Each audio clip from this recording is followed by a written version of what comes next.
l'ancien grand patron breton, condamné dans l'affaire Elf, est mort à l'âge de 81 ans, ce mercredi 16 juillet. Loïc Le Floch-Prige est mort dans la nuit de ce mercredi 16 juillet, à Paris, à l'âge de 81 ans, a annoncé sa femme à l'AFP. Âgé de 81 ans, il avait été le président-directeur général de plusieurs grandes sociétés publiques françaises. Mais il avait également été condamné à de la prison. Jusqu'au bout, le grand capitaine d'industrie qu'il était se sera battu aussi bien pour ses entreprises que pour la défense de l'industrie française, a écrit Marlène Le Floch-Prige dans une déclaration transmise à l'AFP.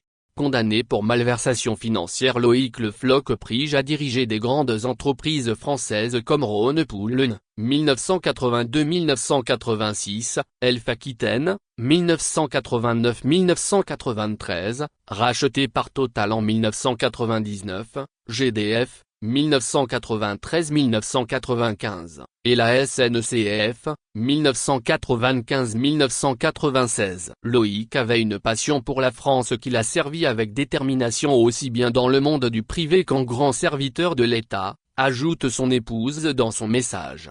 Mais il est aussi connu pour avoir passé environ 2 ans en prison pour des malversations financières. La juge Eva Joly avait mis au jour un réseau de trafic d'influence, de corruption et de détournement de fonds impliquant les dirigeants du groupe Elf, dont Loïc Le Floch-Prige, et des ministres comme Roland Dumas et Charles Pasqua de 1989 à 1993.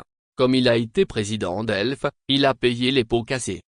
Loïc Le Floch-Prige a ainsi été condamné en 2003 à 5 ans de prison pour abus de biens sociaux dans le volet principal de ce dossier Elf, impliquant près de 305 millions d'euros de détournement.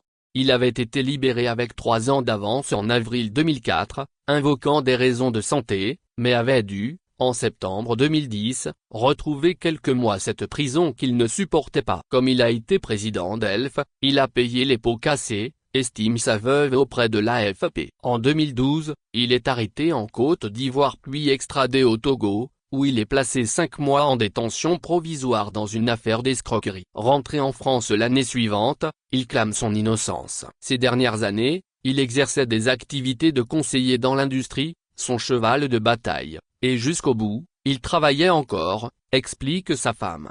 Source, 20minutes.fr.